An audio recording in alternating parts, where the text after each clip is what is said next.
अस्सलाम वालेकुम नाज़रीन, मैं हूं उमर खान यासर। आप देख रहे हैं फोकस मीडिया। मौलाना तारक मीर साहब के बेटे की नागहानी मौत के बारे में तमाम हजरात को इल्म हो चुका है। उनकी वफ़ात के बाद सोशल मीडिया पे तरह तरह की अबहास शुरू हो चुकी हैं, जिसमें मौलाना तारक जमील साहब को भी कटहरे के अंदर खड़ा करके उनकी तरबियत पे, उनकी तबलीगी जो सरगर्मियाँ हैं उन पे ना सिर्फ सवालात उठाए जा रहे हैं, बल्कि खुदकुशी के हवाले से जो अहकामात होते हैं, खुसूसन दीन बेजार लोग उन चीज़ को लेके बहुत ज़्यादा डिस्कस कर रहे हैं। हमारे साथ मौजूद है अल्लामा हिशाम इलाही ज़हीर साहब, जिनकी एक ट्वीट भी बहुत ज़्यादा गर्दिश कर रही है इस हवाले से। लेकिन उससे पहले अल्लामा साहब, बहुत शुक्रिया वक़्त देने के लिए।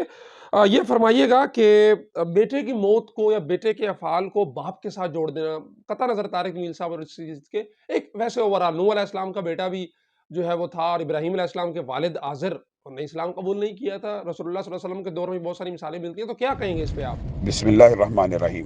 अम्मार भाई, बुनियादी तौर पे बात ये है कि कुल्लु नफ्सिन ज़ाइक़ातुल मौत, हर जी रूह ने मौत का जायका चखना है। बल्कि बाद मुफस्सिरीन ने तो ये कहा हर चीज़ ने हलाक हो जाना और हर चीज़ ने तहस नहस हो जाना। तो हमें अपने गिरेबानों में भी झांकने की ज़रूरत है। ये सानहा, ये अलमिया हमारे साथ भी पेश आ सकता है। तो बाप और बेटे का रिश्ता, बेटे ने असल में भी खुदकुशी की हो और नॉर्मल भी हो, तो ये बाप के लिए बड़ी अदियत और तकलीफ़ की बात है। ऐसे मौके के ऊपर बाप की तरबियत को तानो तशनी का निशाना बनाना, सिर्फ मुखालफत बराए मुखालफत में, ये बड़ा कबीह और रकीक अमल है। मौलाना तारक जमील साहब के बेटे का जैसे ही सुना बड़ा अफसोस हुआ और दुख हुआ। दिली इज़हार हमदर्दी भी है और उनसे इज़हार तदियत भी है। अल्लाह ताला उनको सब्र जमील अता फ़रमाए। किसी भी सूरत इस मौके के ऊपर मुखालफत करना अखलाकियात, इस्लाम और शरीयत के मुनाफी है। मौलाना, इस बहस के अंदर एक ये भी बात चल रही है कि खुदकुशी जो इंसान करता है, उसके जनाजे के हवाले से, दुआ मग़फ़िरत के हवाले से क्या अहकामात हैं? इस्लाम क्या कहता है? दीन क्या कहता है? जी जी, अम्मार भाई, जो दूसरा सवाल आपने किया है इस हवाले से, रसूलुल्लाह सल्लल्लाहु अलैहि वसल्लम के अहकामात बड़े वाज़ेह हैं कि रसूलुल्लाह सल्लल्लाहु अलैहि वसल्लम ने सहाबा को हुक्म दिया कि वो खुदकुशी करने वाले की नमाज जनाजा पढ़ें। तो गोया नमाज जनाजा तो खुद दुआए मगफिरत है। तो ये कलमा गो मुसलमान के लिए दुआए मगफिरत करना जायज़ है, लेकिन रसूलुल्लाह सल्लल्लाहु अलैहि वसल्लम ने खुद नहीं पढ़ी। इससे ये बात साबित होती है कि अगर कोई बंदा खुदकुशी करे इन बुनियादों के ऊपर कि मैं बीमार हूँ और मैं तकलीफ़ को ख़त्म कर दूँ, और जैसे रसूलुल्लाह सल्लल्लाहु अलैहि वसल्लम के दौर में वाक़या पेश आया, उंगलियों को काट दिया या गले के ऊपर चला दिया तीर को, तो बुनियादी तौर के ऊपर रसूलुल्लाह सल्लल्लाहु अलैहि वसल्लम ने इज्तनाब किया। तो यहाँ से ये बात साबित होती है कि किबार उलमा को और मुआशरे के वो अफराद जिनका असर रसूख हो दीनी हलकों में, उनको बहरहाल नमाज जनाजा के अंदर शिरकत नहीं करनी चाहिए ऐसे किसी खुदकुशी के मैयत के ऊपर कि जिसने अपनी जान को इसलिए तलफ किया कि आसानी पाले, सुकून पाले, बीमारी ख़त्म हो जाए। कुछ लोग मुख्तलिफ ख़तरात से, ख़ानदानी इज़्ज़त से, जिस तरह औरतें खुदकुशी कर लेती हैं, ये तो इन अवामिल के ऊपर खुदकुशी अगर की जाए तो किबार जय्यद उलमा को किसी सूरत जनाजे में शरीक नहीं होना चाहिए। लेकिन क्या उनके लिए दुआए मगफिरत भी नहीं की जाएगी? ये तो मुसलमान मैयत का हक़ है कि उसके लिए दुआए मगफिरत की जाएगी। अल्लामा साहब, ये तो आपने मुतलक खुदकुशी के बारे में बताया, लेकिन जो आपकी ट्वीट है आपने स्पेसिफाई किया तारक जमील साहब के बेटे के हवाले से, और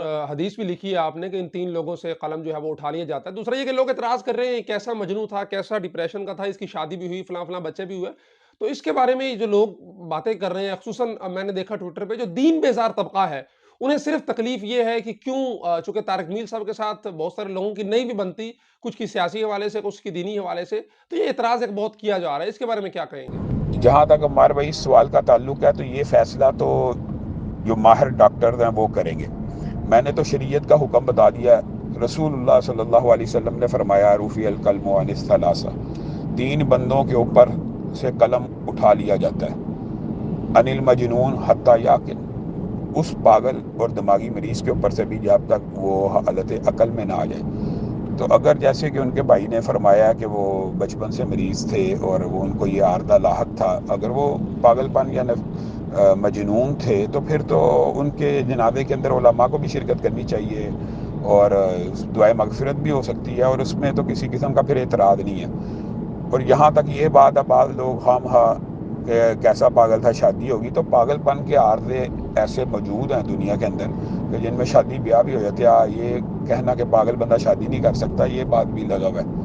बहुत से जहनी अमराज का शिकार लोग, उनके बच्चे भी होते हैं और ख़ुद वो जहनी मरीज़ होते हैं। تو اگر تو بال یقین وہ ذہنی مریض ہے، یہ تو بہرحال فیملی اور ڈاکٹرز فیصلہ کر سکتے ہیں کہ وہ ذہنی مریض تھا یا نہیں تھا، ہم نے تو شریعت کا حکم بتانا ہے۔ تو اگر کوئی ذہنی مریض ہو اور ماہر اطباء اس بات کے اوپر یعنی وہ بال یقین کہہ دیں کہ بالکل اس کا دماغی جو ہے اس کو مرض لاحق تھا، تو ایسا شخص اگر خودکشی کرے اس کے اوپر تو قلم اٹھا لیا گیا، ایسے بندے کا گناہ لکھا ہی نہیں جاتا، تو اس کے اوپر تو پھر کسی بھی قسم کا کوئی اختلاف موجود نہیں ہے۔